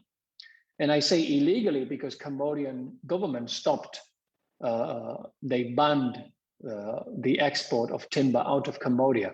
Exporting timber out of Cambodia is illegal, yet Vietnam legally imports this timber into the country and then turns it into furniture or re-exports it to the European Union or to the US or to China. So this is a clear indication of a clear example of this connivance, and in some cases, not just connivance, but also knowledge and facilitation of this serious environmental crime. Cambodia doesn't allow exports of timber, and these exports of timber are worth billions of dollars with a B, that's several $1,000 million. Yet Vietnam is legally importing them and charging taxes on these timber. This is an absolute scam, an absolute tragedy for Cambodian forests, which used to be very healthy and very abundant. Now they are being decimated, and this should not be happening. And if Vietnam had any semblance of resemblance of being a democracy or where rule of law existed, then Vietnam would say, we are not going to import timber from Cambodia because Cambodia doesn't allow it, doesn't allow the exports. The second example is Singapore. Singapore pretends to be a democracy, pretends to be a strong democracy with strong rule of law. Of course, we know that it's not a democracy, but they say they are. They say they don't. They say they fight against corruption, and they say they have independent courts, but they imported around 75 million tons of sand from Cambodia, from coastal mangroves of the province of Kampot, along the coast of Cambodia, from 2008 to 2016. And they imported 75 million tons of sand to make Singapore bigger. But the Cambodian government say that they only exported, I believe it's 3 million tons. So the 72 million tons of sand worth, I think it's around 700 million US dollars. They have gone missing from Cambodian records, export records. So this is a very clear example of another Southeast Asian country being involved in the destruction of Cambodia's environment. Our organization, Mother Nature Cambodia, had 3 activists jailed for 10.5 months in 2015 because we were doing a campaign against this sand that Singapore is or was stealing. And after we exposed the 73 million tons of sand which had gone missing, the Singaporean government, they never said sorry. They never took the companies to court. They never gave any explanation. They just stopped the import of Cambodian sand, and they are now importing it from Vietnam and from the country of Myanmar. So the scam continues. The destruction of the environment continues. The destruction of local people's livelihoods, fishing communities continues, but it doesn't happen in Cambodia. Now it's moved to Myanmar or it's moved to Vietnam. So again, a really good example of a country in Southeast Asia joining hands with Cambodia or joining hands with another country in Southeast Asia to commit very serious environmental crimes. One more point, I'm approaching one of my last points, and I hope I'm not talking too fast for our interpreters. If I am, please let me know. I think it's very important to point out that when the Hun Sen regime, the Hun Sen dictatorship, sends environmental or human rights defenders to jail, there is total silence from other countries, other governments in the region. Even when the jailing of these environmental activists are decried as completely illegal, completely arbitrary by Amnesty International, United Nations, European Union, Australian government, United States Embassy. What is most shocking to me is that Thailand, Vietnam, Laos, Indonesia, Malaysia, Singapore, Brunei, East Timor, none of the Southeast Asian countries, none of the governments ever say anything about Cambodian activists being jailed. And of course, when Thai or Indonesian environmental activists are jailed, the Cambodian government will never say anything and will never say anything, will never criticize it. I think this is a scandal. This is something that needs to change. And I am sure that if we work together as democratic voices in Southeast Asia, in the future, we can have a situation where a human rights abuse or an environmental crime in any of the Southeast Asian countries has a fierce and very strong reaction in other countries in Southeast Asia too, not just UN or Australian, American, European Union embassies, but especially among Southeast Asian people. I think this is not impossible. This is a beautiful dream we should all have, where Southeast Asian countries help each other in protecting the environment and help each other in making the whole region more democratic. The last thing that I will say is the word development in Cambodia is being turned against a weapon, a smearing weapon against people like me, of course, against civil society, especially against environmental activists.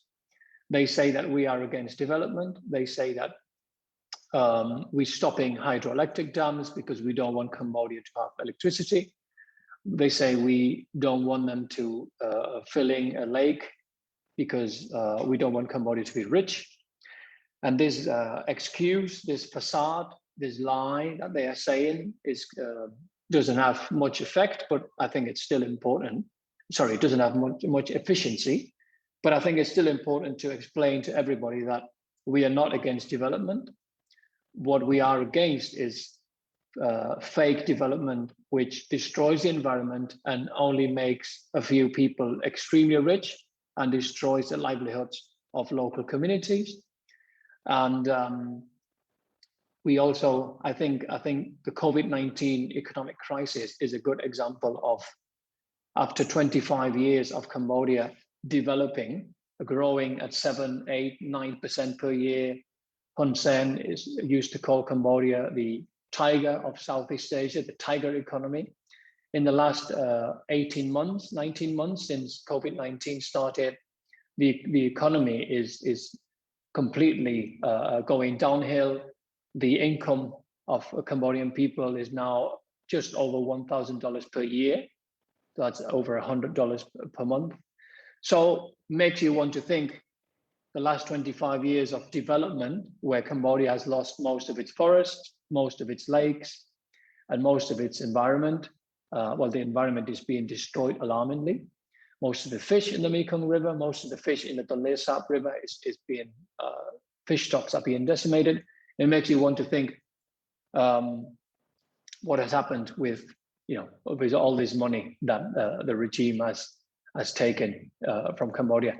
I think now my time is over. Thank you, and I will participate later in the question section. Thank you. Yeah, thank you so much, Mr. Alejandro, for all your information and also your standpoints and also conclusion in the end. So without wasting any more time, I would like to welcome our last guest. I would like to welcome Mr. Wahyu Dhyatmika. I'm so sorry if I pronounced your name wrong.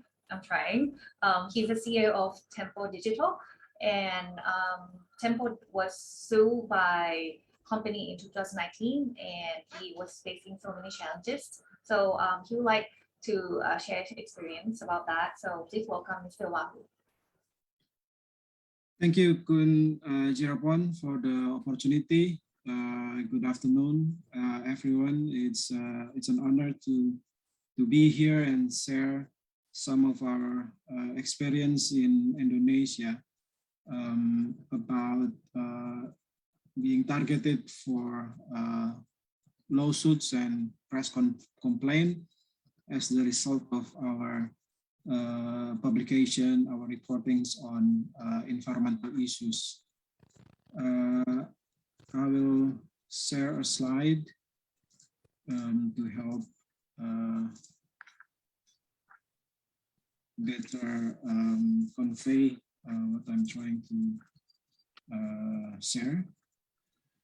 Just bear with me. There it is. Can you see my slide?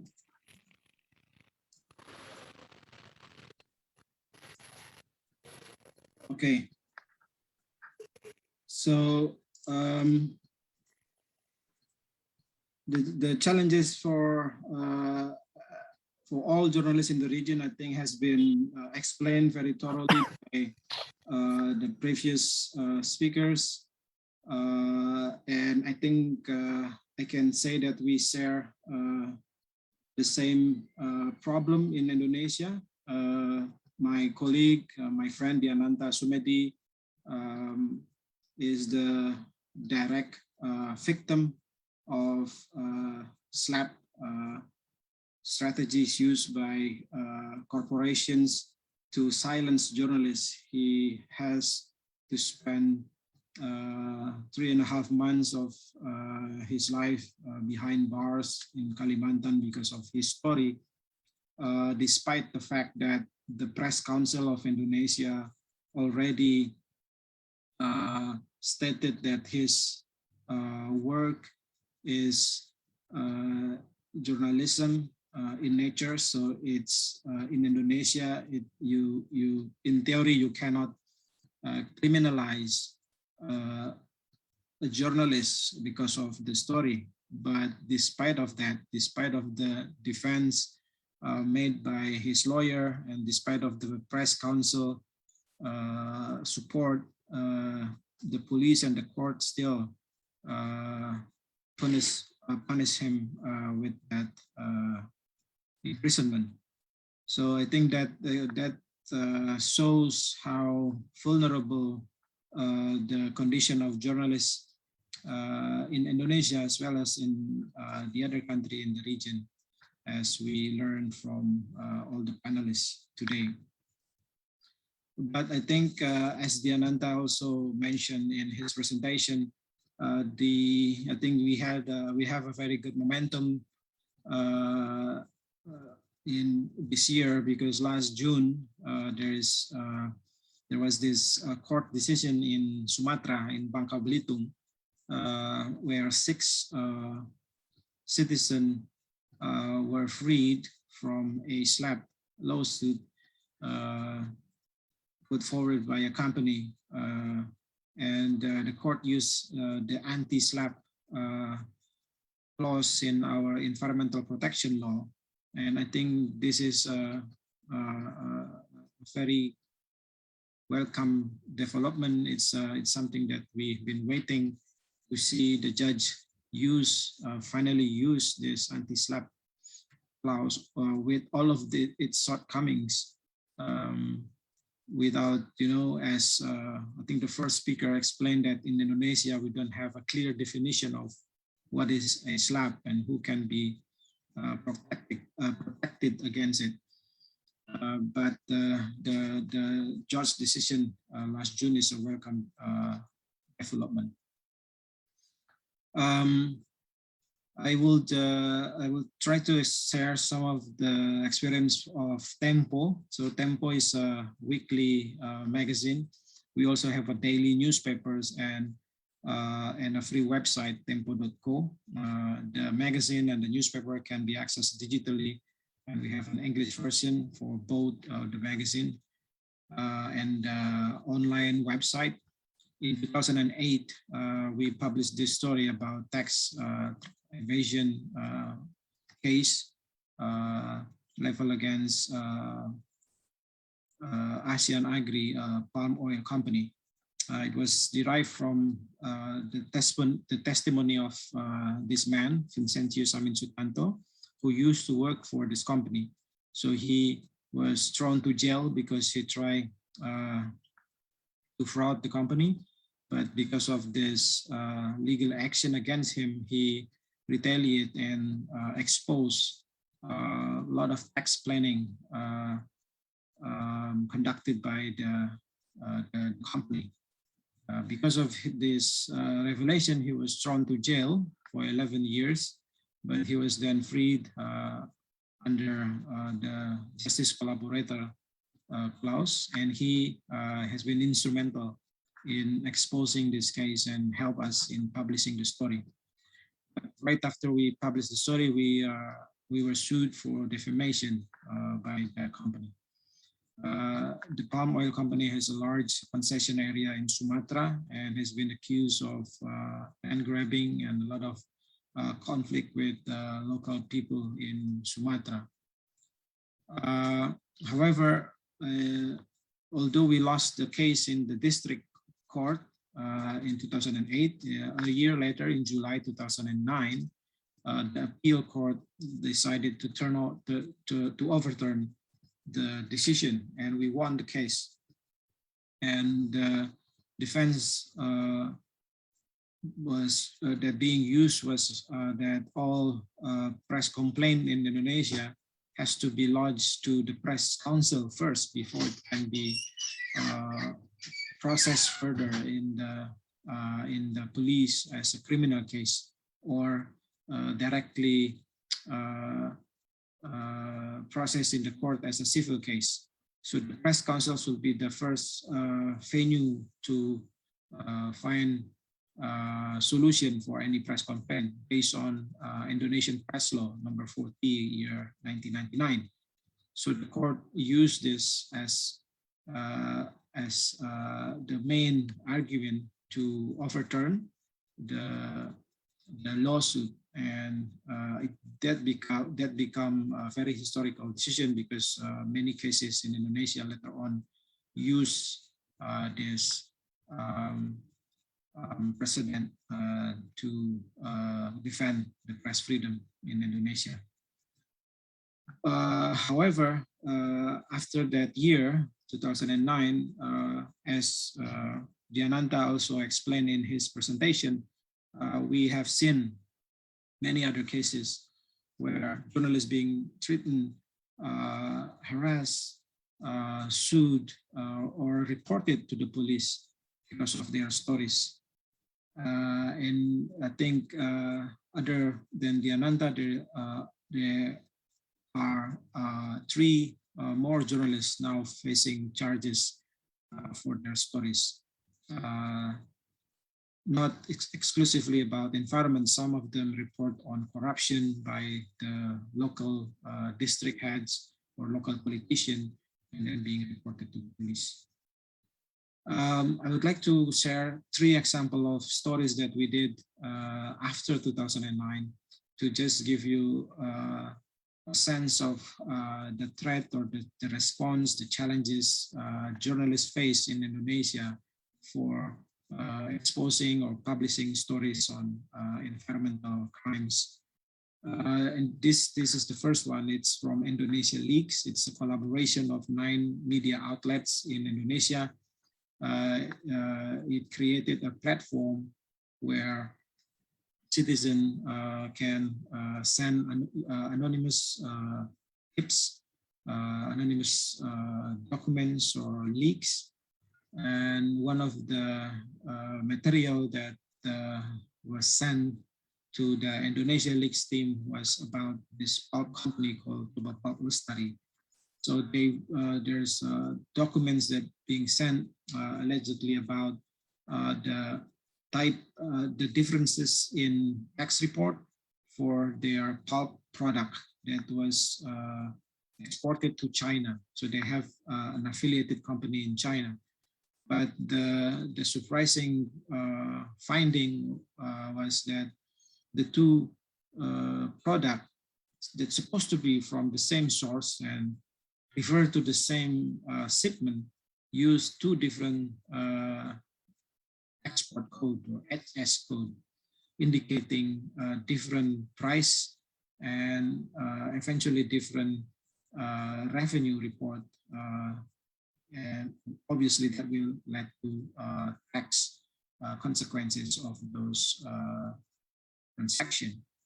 So the leak found the differences in this taxes, and it's also have a very fundamental environmental impact, because this company in Sumatra, Pulp, has been involved in land dispute with the indigenous community in North Sumatra. And it is owned by one of the richest men in Indonesia. So the contrast of having this large company being accused of misrepresented its revenue, and also on the ground having this problem with the local community, is the finding, the main finding of the story. And later on October 2019, we also published another story about coal mining also in Sumatra. The government issued a permit for several mining companies to build a road that will enable them to supply coal again to China. And the road built inside a protected forest area in Jambi and South Sumatra, endangering wildlife, rhinos, tigers, elephants that live in the area, and also triggering possible illegal logging once the road is clear inside the protected forest area. And this is our report at the time. It's quite a big forest. It's called Hutan Harapan, or Forest of Hope. It's a restoration forest supported by the UK government, trying to restore a large area of forest that used to be logged for timber and other communities. But the government then issued this permit to build the road, and it's could hamper the years of restoration effort in that forest. We found the connection with large companies, tycoons in Indonesia, and political affiliation between those corporations demanding the permit, and also the Ministry of Environment who issued the permit. And then this is the last story on forest fire. And we managed to use satellite images like this to show the condition of the forest before the fire happened and after the disaster happened. And you can see that from the satellite images, once the fire recede, the forest being clear and used as palm oil plantation. So this is on the left-hand side is the forest, the hotspot, and this is a few months later. It becomes plots for palm oil after the forest fire. So I think it shows connection between the forest fire and allegedly the plantation concession in the area. So I want to show you that these three stories we received a lot of complaint and challenges. Usually companies refuse to place ads, try to cut the revenue source to media outlets that publish critical stories about their wrongdoings. And even the government, the Ministry of Environment, usually stay silent and refuse to give confirmation on the story. But once the story is out, once the story is published, then they complain not being given, a fair chance to respond, giving a fair right to reply. Accusing us of bias, while the fact is we have given them the time to respond, but they just refuse. And then the fact that it's not there in the story, the fact that there's no explanation from the accused parties in the story is being used to portray us of being biased. So that kind of attack usually happen and they use like social media and anonymous account on social media to portray the media or to use doxing techniques to expose the identity of the journalists and harass the journalists on social media. So my point is, this is my last point, lawsuits is one way to harass and attack journalists, but it is not the only way. There is many other venues for parties who wants to level attack against journalists. They can use social media nowadays. They can use the internet, and they can also threaten the revenue source of any critical media outlet. So even though Indonesia has a good precedent in defending the press, the freedom of the press from SLAPPs using the press law, it is not a guarantee that whoever wants to attack journalists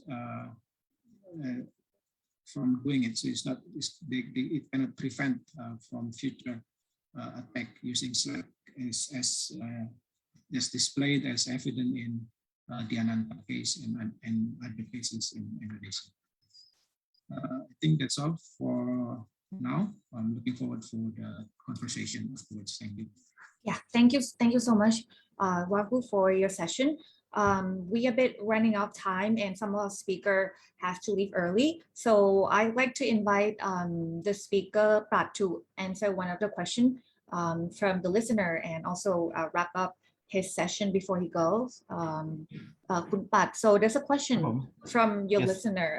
The person is asking, why do you get slapped as individual journalists when you're on duty, and what was your company action? Okay, I would like to answer like this. For the first case that I have been sued, by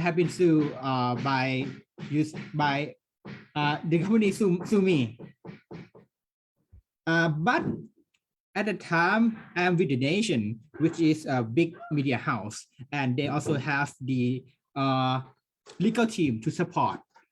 Compare my story with the also journalists that have been shared in the panel. My story is really little thing, but yes, it caused me some trouble to go to court and caused me to lose time and money to fight the case. Why I can use this resource to further my work and help the people. And I would like to wrap up like this. There are many cases that the journalist has been sued, but there are a lot citizen journalists and people on the social media who act as the journalists, but they did not have the journalist professional. They're not journalists, but they act like journalists. They also do a good work to be the watchdog for the society and let the people know what happened in the society. Being a good journalist, whether you are the professional reporter or not, is telling the truth, which most of the time it will cause some people that be mentioned in the news that they will feel unhappy and they may sue us. But in reality, we should not be sued because being journalist is given the space for both of them or the people who are affected by their action to have a voice. So let me speak like this. Anyone who work as the social watchdog activist or anyone who reporting the truth should not be suppressed, should not be sued by any way, and should be protected by the law of any government, not just in Thailand, but it should be protected overall. I would like to wrap up like this. Thank you so much. Thank you so much for your time, Khun Pat. I know you have to go, so thank you again for staying with us for 2 hours. We have just a couple more questions before we end it with the remarks. So the question direct to Ajahn Wilaiwan. So people are asking, what are the code of ethics or code of conduct of citizen journalists?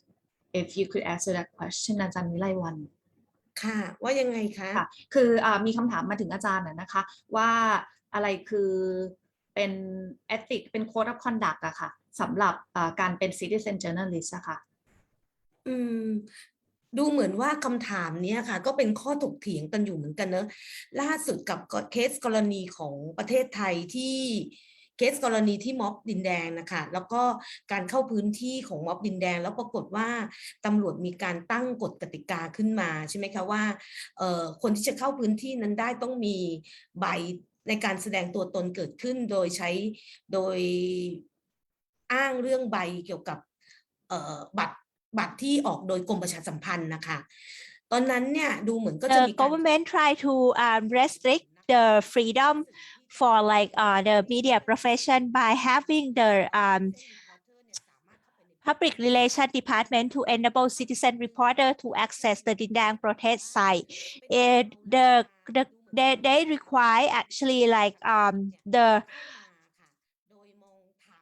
professional media license, which some of the journalists actually like cannot acquire such permit from the public relation department because they don't have any institution. And when people start questioning the professional media, that means you are trying to kind of like exclude citizen reporter, despite the citizen reporters, as you have heard, that citizen reporters should have the role complementing the professional media in order to report or cover the information that professional journalists cannot access or cannot actually like reach us. So what about the code of conduct? To me, I think the code of conduct for me and for like the code of conduct for journalists is the personal branding, personal image. So whenever you have the new technology that can supplement or complement the role of journalism, and also sometimes, you know, like the media who is like own account media, they can actually like they can use social media despite that media institution or that citizen reporter get trusted. Why people trust that citizen reporter despite this person does not have any media institution, or the media is considered trustworthy because of his or her branding or professionalism, despite the ethic or despite the kind of like lack of institutional framework for the media or the media framework. So it depends on personal ethic and personal integrity, and whoever who perform the role as a journalist, I think they have responsibility. They should have like social responsibility and have the ethic and integrity, so that can really like help a lot. I think interestingly, we have seen during the past couple of weeks the argument regarding the role of the media in Dindang, and also like based on your recommendation of the professionalism of citizens journalism. I think this is a good thing. We also talk about environmental and environmental reporters. The fact we're not going to talk about absolute truth, but whose truth or whose fact is counted. We have different fact. We have different fact. We have different truth. We have the fact from the government. We have fact from the private sector. We have the fact from the villagers, and we have different fact, the fact and the voices of the small people in the area. They can also contribute and play the role. But today, the government are trying to say that you have to be a quote unquote professional media, and they don't accept the different voices. This is a very concerning issue. Apart from using the professionalism to control the media and the institutionalized media, when people try to voice different facts from the state or from the government, they try to kind of like label it to say like this is fake news if you think differently from the state. I think this is how the government have threatened the media, whether you are professional media or citizen reporters. Thank you so much. And so there's listener asking what can you foresee in the future of environmentalists in Cambodia? Yeah, actually, I think that the main reason why the Hun Sen Sure, if regime. Alex still there, this is a question for you. Can you hear me? Yes, I can hear you now. Oh, sorry. Yeah. In my opinion, the main reason why the Hun Sen regime is repressing environmental activists so much is because environmental activism in Cambodia is finally taken off, is finally become a potentially very powerful part of Cambodian society. 10 years ago, there was very little repression against environmental activism in Cambodia because there was virtually no environmental activism in Cambodia. So inside the very bad news of 6 environmental activists in jail and the other issues that I spoke about before, there is the good news that Cambodian people, especially young Cambodian people, they are finally waking up to the fact that they need to be involved in the protection of the environment. And in answer to your question, I think that, sorry, I just lost you there for a second. In answer to your question, I think that things will continue to get worse for environmental activists in Cambodia in the months to come. But in the short-term future, things will continue to get worse. I think more activists will go to jail. The activists who are now in jail will probably stay there for years. But in the long term, I think that this force of Cambodian people getting involved will make sure that the few forests and the few lakes and the few environmental resources that Cambodia still have can be protected. So I am not positive at all in the short term, but I am very positive in the long term that Cambodia will achieve true democratic status, and it will protect its environment, and it will be able to collaborate with countries in Southeast Asia in doing so. Thank you. Thank you. That's very optimistic. So I would like to ask the same question towards Mr. Wahyu. How do you foresee the future of environmental journalists in Indonesia? Yeah, I think it's quite bleak because we just have a new law passed by the parliaments on job creation law that in some sense reduce the environmental protection for new investment or for new corporation investing in forestry area and a lot of the remote areas in Indonesia. So I think the nature of the law open up potential negative impact for the environment, and that will force journalists that publish stories about them, in confrontation with companies and government want to push the investment in that direction. So I personally foresee a lot of conflicts and potential clashes between the journalists, the environmental journalists facing SLAPPs in the future. Yeah, Well, thank you very much. I think we kind of run out of time. So yeah, and I think this is all the questions that we get from the listener. So I would like each of you to make the final remarks before we end it here. So I think let's start with Pochoy, maybe. So you can make a very precise final remark, please. Yeah, hello everyone. Again, thank you so much for inviting me here and letting me present our findings on SLAPPs in Southeast Asia. But I guess I'd like to end this session with some of the good practices that we've suggested for civil society and also for human rights defenders. Very quickly, just the first is accurate documentation. That's very important of the impact of the business operation because this helps the courts decide that the statements related to the documented impacts are made in good faith and with no intent to spread malicious falsehood.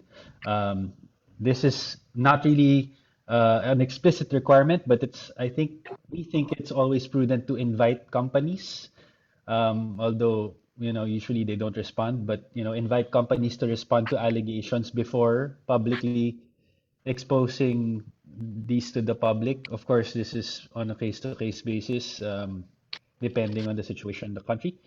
And yeah, well, just observe, proper journalistic, ethics. Yeah. It's also so you have a valid defense if ever you get to go to court. So thank you very much for this opportunity again. Yeah, thank you very much for sure. Can we please move on to Diananta and your final remark if you have any recommendation or anything before we end the session. Diananta.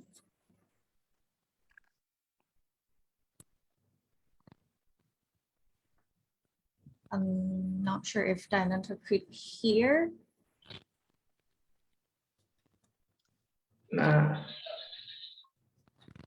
kamera saya agak rusak ini. My camera is damaged. It's okay, right? Yes, it's fine. It's fine.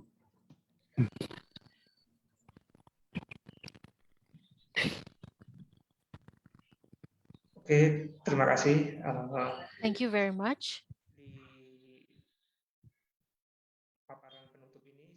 In my closing remark, I would like to share a message that journalism works have to gain protection because without sufficient protection,